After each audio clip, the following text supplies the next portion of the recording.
My millionaire grandpa who walked out of my life years ago left me $125 million and his mansion. You know, there's a saying that blood is thicker than water, but for me, it was always the other way around. My own parents abandoned me, leaving me with a cruel note while a stern, unyielding grandfather I barely knew became the only family I had. And that, my friends, is where my real story of survival and ultimate triumph began. Today, at 35, I stand at the helm of Ross Heritage Jewelers, a luxury empire recognized across the country.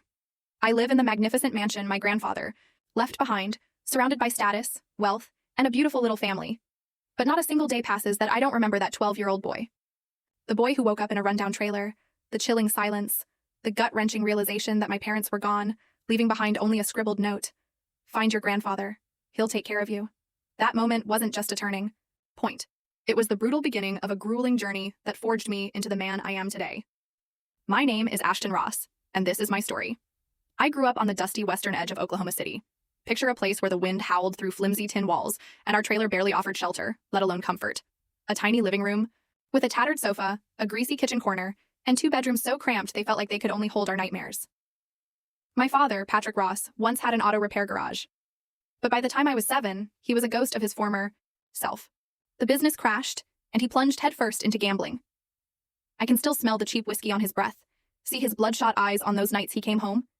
He'd scream at Mom, blaming her for everything, from unpaid electric bills to his latest losses at the casino. "Paula, don't you see I'm trying?"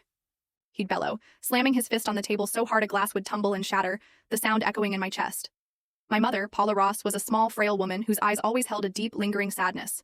She worked tirelessly as a waitress at a diner near the highway, taking any shift they offered. Days, nights, whatever it took. I remember her coming home, hands trembling as she'd set a bag of leftover food on the table, her voice hoarse. "Eat, Ashton, eat." She'd always insist she wasn't hungry, but I knew she was. She'd give me her portion, silently enduring her own hunger. And it wasn't just for food. In her eyes, I saw a profound yearning for a better life, a dream she never had the chance to reach. Mom tried, truly tried, to keep our shattered family together, but day by day she grew quieter, her gaze drifting to some distant, unreachable place. Once I found her curled in a corner, face buried in her hands, sobbing. When I asked what was wrong, she just waved me off. "It's nothing, Ashton. I'm just tired." The weariness in her voice broke my heart.